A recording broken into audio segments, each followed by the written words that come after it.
Standing on the edge of the Cougar Creek, July 2014. 13 months ago, this now quiescent creek was a ravaging inferno of water, which did great damage to all the homes that you see before you. In the middle of the night, my wife Maryanne, in the middle of the night, many people in these homes, in fact all these people in these homes, thousands of them, were evacuated in the middle of the night to apparently the local high school, which had been set up as the evacuation center. The next morning I went down to check out what was going on. To my surprise, the high school was empty. Thousands of people had been evacuated, but each and every one of them had found a neighbor to be with. No one had been left behind, or so I thought.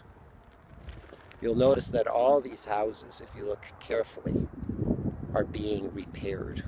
All these houses are being repaired except for one. Frank and Ruth's house. Frank and Ruth Di Poce own this house. They built this house 18 years ago. Their son was living in this house as a permanent resident for 10 years, the last 10 years.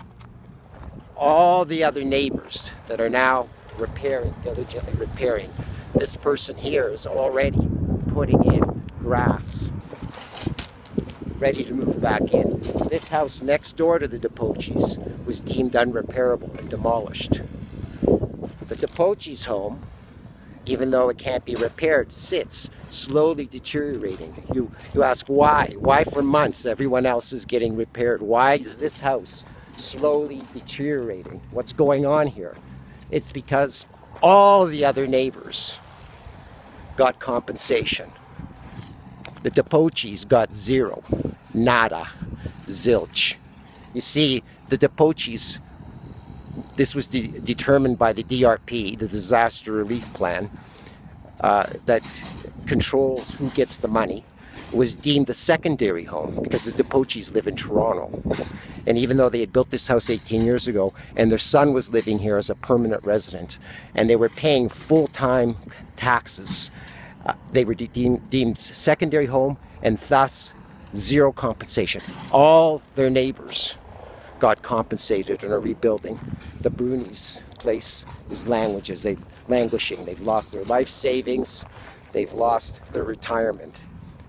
They love Canmore. They'd like to return to Canmore. Please help in this campaign to bring the Di Poces back to Canmore. I erected that sign. This family was left behind. Hashtag left behind by Alberta. Join the cause. Sign the petition. Bring the Di Poces back to Canmore.